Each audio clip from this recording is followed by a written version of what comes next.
Guys, आज एक बार फिर से मैं मोस्ट इम्पॉर्टेंट क्वेश्चन सीरीज लेकर आई हूँ। यह टॉपिक जो है अंतःस्रावी ग्रंथि है। ये प्रश्न न केवल गृह विज्ञान बल्कि बायोलॉजी के भी बच्चों के लिए ज़रूरी है। और साथ ही आप जो विभिन्न कॉम्पिटिटिव एग्जाम देते हैं जिसमें साइंस आता है, उनमें भी ये प्रश्न आते हैं। तो इन प्रश्नों को ध्यान से ज़रूर से देखिएगा। आइए, एक एक प्रश्न अति महत्वपूर्ण है। हमारा सबसे पहला प्रश्न है, नलिका विहीन ग्रंथि कौन सी है? पीयूष ग्रंथि, लार ग्रंथि, श्वेत ग्रंथि या जठर ग्रंथि? तो हमारा ऑप्शन नंबर ए सही हो जाएगा। जो पीयूष ग्रंथि होती है यह नलिका विहीन ग्रंथि है। यह एक अंतःस्रावी ग्रंथि है और इसे मास्टर ग्लैंड भी कहते हैं। आइए अगला प्रश्न देखते हैं। प्रश्न है, डायबिटीज किसकी कमी से होता है? ग्लूकेगॉन की वजह से, थायरॉक्सिन की, इंसुलिन की या इनमें से सभी?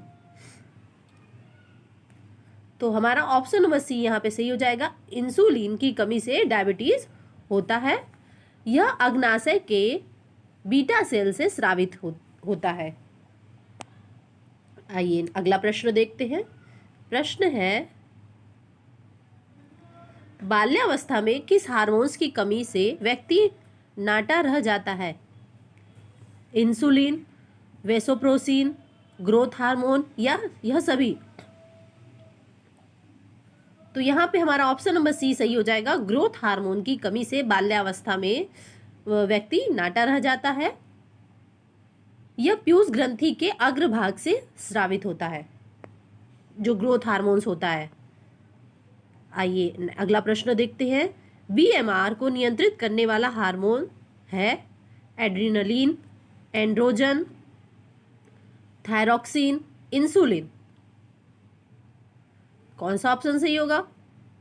तो यहाँ पे हमारा ऑप्शन नंबर सी सही हो जाएगा।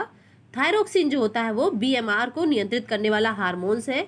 यह थायराइड ग्रंथि से स्रावित होता है, जो गले में अग्रभाग में स्थित होता है। ये क्वेश्चन बहुत ही महत्वपूर्ण है और कई बार परीक्षा में पूछा जा चुका है। आइए अगला प्रश्न देखते हैं। प्रश्न है, एक्रोमेगेली अवस्था होती है बच्चों में, वयस्कों में, वृद्ध में या महिलाओं में? यहाँ पे कौन सा ऑप्शन हमारा सही होगा? तो यहाँ पे ऑप्शन नंबर बी हमारा सही हो जाएगा। एक्रोमेगेली जो अवस्था होती है यह वयस्कों में होती है। ग्रोथ हार्मोन्स की अधिकता के कारण यह अवस्था होती है। व्यक्ति क्या होता है, आप ध्यान देंगे तो यह गोरिल्ला जैसा दिखने लगता है, कुछ ज्यादा ही ग्रोथ हो जाता है। आइए अगला प्रश्न देखते हैं। प्रश्न है, हार्मोन्स होते हैं ग्लाइकोप्रोटीन, ग्लाइकोलिपिड, स्टेरॉयड या यह सभी? तो यहाँ पे हमारा ऑप्शन नंबर सी सही हो जाएगा। स्टेरॉयड होते हैं हार्मोन्स। अगला प्रश्न है, मिड गेट्स अवस्था पाई जाती है बच्चों में, वृद्ध में, महिला में या इनमें से कोई नहीं? तो यहाँ पे हमारा ऑप्शन नंबर ए सही हो जाएगा। बच्चों में मिड गेट्स अवस्था पाई जाती है। ग्रोथ हार्मोन्स के अल्प स्राव से बच्चे बौने हो जाते हैं। इसी अवस्था को मिड गेट्स अवस्था कहा जाता है। आइए अगला प्रश्न देखते हैं। प्रश्न है, थायराइड ग्रंथि के सुचारू रूप से कार्य करने के लिए आवश्यक तत्व है आयोडीन, आयरन, थायरॉक्सिन या जस्ता? तो यहाँ पे हमारा ऑप्शन नंबर ए सही हो जाएगा। आयोडीन जो होता है यह थायराइड ग्रंथि के सुचारू रूप से कार्य करने के लिए जरूरी होता है। और ये आयोडीन हमें कहाँ मिलता है? तो समुद्री शैवाल तथा आयोडीन युक्त नमक में यह पाया जाता है। नेक्स्ट प्रश्न देखते हैं। नेक्स्ट प्रश्न है, इनमें से किस हार्मोन्स का निर्माण पीयूष ग्रंथि से नहीं होता है? Growth hormones, adrenal corticotropic hormones, thyroid stimulating hormones या फिर एंटी डाययूरेटिक हार्मोन्स? तो हमारा यहाँ पे ऑप्शन नंबर डी सही हो जाएगा। एंटी डाययूरेटिक हार्मोन्स जो होता है इसका निर्माण पीयूष ग्रंथि में नहीं होता है, यह हाइपोथैलेमस में बनता है। आइए अगला प्रश्न देखते हैं।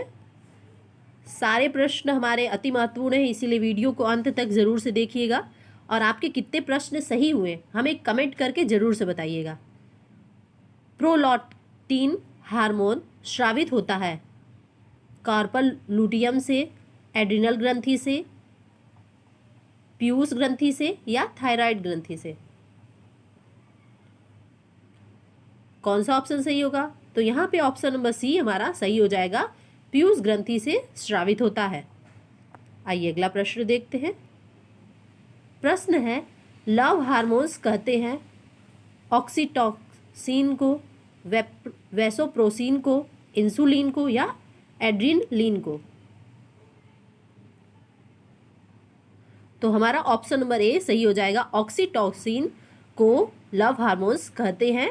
यह हाइपोथैलेमस से स्रावित होकर पीयूष ग्रंथि में संग्रहित होता है। तो यह प्रश्न भी पूछ सकता है कि जो ऑक्सीटोसिन हार्मोन्स होता है यह कहाँ संग्रहित होता है, तो आप इसका आंसर ये भी टिक कर सकते हैं कि पीयूष ग्रंथि में। आइए अगला प्रश्न देखते हैं।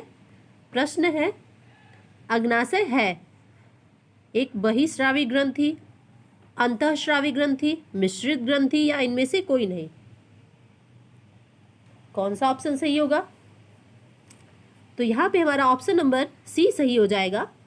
जो अग्नाशय है यह एक मिश्रित ग्रंथि है। आइए अगला प्रश्न देखते हैं। प्रश्न है, डायबिटीज इंसिपिडस होता है इंसुलिन की कमी से, ग्लूकेगन की कमी से, थायरोक्सिन की कमी से या वैसोप्रोसिन की कमी से। इस प्रश्न का आंसर अगर आपने ऑप्शन ए सेलेक्ट किया है इंसुलिन की कमी से, तो आपका आंसर गलत है, क्योंकि यहाँ पे डायबिटीज़ इंसिपिडस की बात हो रही है। यहाँ पे इसका ऑप्शन जो हमारा डी है ये सही हो जाएगा। वैसोप्रोसिन की कमी से डायबिटीज़ इंसिपिडस होता है। इसे बहुमूत्र रोग भी कहा जाता है। यह हार्मोन पीयूष ग्रंथि के पश्च भाग में संग्रहित रहता है। आइए अगला प्रश्न देखते हैं। प्रश्न है, ब्लड प्रेशर को नियंत्रित करता है अग्नाशय, एड्रिनलिन, इंसुलिन या ऑक्सीटोसिन। तो यहाँ पे हमारा ऑप्शन नंबर बी सही हो जाएगा। जो एड्रिनलिन होता है यह ब्लड प्रेशर को नियंत्रित करता है।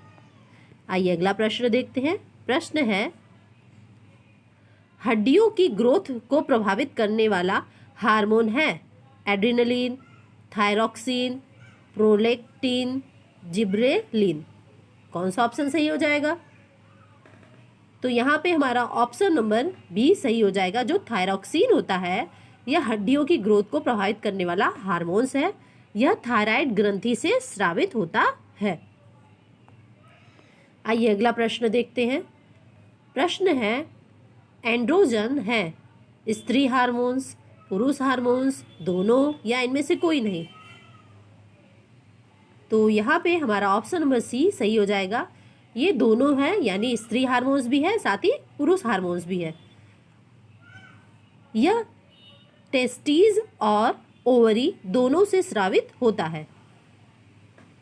आइए अगला प्रश्न देखते हैं। प्रश्न है, पीटोसिन कहते हैं वैसोप्रोसिन को, इंसुलिन को, ग्लूकेगन को या ऑक्सीटोसिन को। तो यहाँ पे हमारा ऑप्शन नंबर डी सही हो जाएगा। ऑक्सीटोसिन को पीटोसिन कहते हैं। इसे लव हार्मोन भी कहते हैं। आइए अगला प्रश्न देखते हैं। प्रश्न है, पीयूष ग्रंथि का निर्माण भ्रूण के किस स्तर में से हुआ है? एडोडर्म से, एक्टोडर्म से, मीजोडर्म से या ए और बी दोनों। तो यहाँ पे हमारा ऑप्शन नंबर बी सही हो जाएगा। एक्टोडर्म से पीयूष ग्रंथि का निर्माण भ्रूण के स्तर से हुआ है। आइए अगला प्रश्न देखते हैं। प्रश्न है, डर, भय और क्रोध की स्थिति में कौन सी ग्रंथि कार्य करती है? एड्रिनल ग्रंथि, पीयूष ग्रंथि, हाइपोथैलेमस या अग्नाशय। तो हमारा यहाँ पे ऑप्शन नंबर ए सही हो जाएगा। एड्रिनल ग्रंथि जो होती है यह डर, भय और क्रोध की स्थिति में कार्य करती है। यह वृक्क के ऊपर त्रिकोणी टोपी की तरह स्थित होती है। तो अगर आपसे पूछे कि एड्रिनल ग्रंथि का आकार कैसा होता है प्रश्न में, तो त्रिकोणी टोपी की तरह होता है। आइए अगला प्रश्न देखते हैं। प्रश्न है, पीयूष ग्रंथि का कौन सा भाग किसी हार्मोन्स का स्राव नहीं करता है? अग्रभाग, मध्य भाग, पश्च भाग या ए और बी दोनों?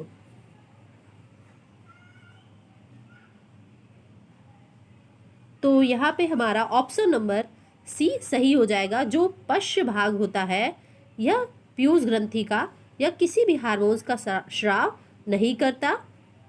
ये न्यूरोहाइपोफाइसिस भी इसे कहते हैं।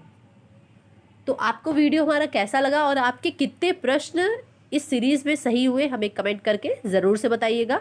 अगर आप हमारे चैनल पर पहली बार आए हैं तो हमारे चैनल को सब्सक्राइब ज़रूर से करिएगा, ताकि और आपको अच्छे वीडियो मिलते रहें और आप हमारे वीडियो को इसी तरह देखते रहें। तो आपका हमारे चैनल परिवार में स्वागत है और हमारे वीडियो को लाइक ज़रूर से करिए। Thank you.